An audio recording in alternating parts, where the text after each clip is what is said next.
নওগাঁয় ঊর্ধ্বমুখী পাইকারি সবজির বাজার। সব ধরনের সবজির দাম কেজিতে বেড়েছে 10 থেকে 15 টাকা।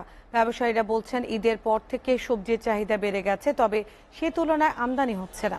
এই জন্য কিছুটা ঊর্ধ্বমুখী সবজির বাজার। ধান কাটা পুরো দমে শুরু হলে সবজির দাম আরও বাড়ার কথা জানান ব্যবসায়ীরা।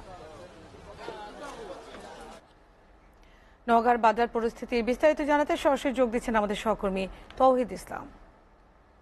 তৌহিদ, বাজারে সবজির আমদানি কেমন দেখছেন, আর দাম বাড়ার বিষয়ে ব্যবসায়ীরা কি বলছেন সে সাথে আরেকটি বিষয় জানাবেন।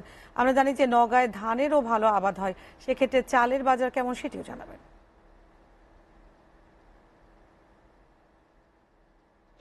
ঈদ পরবর্তী এবং বৈশাখ পরবর্তী আসলে সবজির বাজার কিছুটা উত্তপ্ত বলা চলে। সকল প্রকার সবজিতে কিন্তু দাম বেড়েছে, বিশেষ করে বেগুন। যে বেগুন 5 দিন আগেও দাম ছিল 10 টাকা কেজি, সেটি কিন্তু আজ বিক্রি হচ্ছে 50 টাকা কেজিতে। আমরা এখন আছি নওগাঁর সবচাইতে বড় যে পাইকারি বাজার সেখানেই। এখানে আসার পরে ব্যবসায়ীদের সঙ্গে কথা বলে আমরা যতটুকু জানতে পেরেছি যে এই মুহূর্তে সবজির যে চাহিদা সে তুলনায় আসলে সবজির আমদানি হচ্ছে না। ব্যবসায়ীরা বলছেন সবজির আমদানি না হওয়ার কারণে সবজির দাম কিছুটা বেড়েছে। অন্যদিকে কৃষকরা বলছেন যে এই অতিরিক্ত গরমের কারণে, খরার কারণে আসলে তাদের ফসল উৎপাদনে কিছুটা ব্যাহত হচ্ছে, যার ফলে কিন্তু সবজি তারা আমদানি করতে পারছে না বাজারগুলোতে। আজকে বাজার পরিস্থিতি যদি বলি, পাইকারি বাজারে আলু বিক্রি হচ্ছে 60 টাকা কেজি, পটল বিক্রি হচ্ছে 50 টাকা কেজি, ঢেঁড়স বিক্রি হচ্ছে 20 টাকা কেজি, শসা বিক্রি হচ্ছে 20 টাকা কেজি, করলা বিক্রি হচ্ছে 20 টাকা কেজি, কাঁচামরিচ বিক্রি হচ্ছে 30 টাকা কেজি।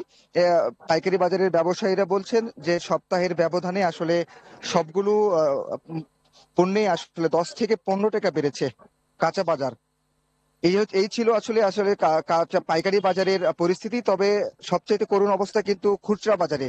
এই হাত বদলেই কিন্তু এই জিনিসগুলোই কিন্তু এই খুচরা বাজারে কিন্তু দাম দ্বিগুণ হয়ে যাচ্ছে। আমরা খুচরা বাজারে যেসব ব্যবসায়ীরা রয়েছে তাদের সঙ্গে আমরা কথা বলি, তারা যেটি বলছেন যে এই পাইকারি বাজার এবং খুচরা বাজার এর মাঝখানে যে মধ্যস্বত্বভোগী আছেন তারা আসলে এই এই ফায়দাটা লোটে, যার কারণে এই পাইকারি বাজার থেকে যখন খুচরা বাজারে এই পণ্যগুলো যায় তখন দামটা বেড়ে যায়। তবে কৃষকদের পক্ষ থেকে কিন্তু বরাবরের মতোই একটি অভিযোগ থাকে যে তারা ফসলের ন্যায্য মূল্য পায় না। এটি কিন্তু কৃষকের পক্ষ থেকে বলাই হচ্ছে। আর ব্যবসায়ীরা বলছেন যেহেতু সামনে পুরোদমে ধান কাটা শুরু হবে, তখন কিন্তু এই সবজির বাজার আরো চড়া হবে। তো এমনটাই ছিল নওগাঁ থেকে সবজির বাজারে সর্বশেষ পরিস্থিতি।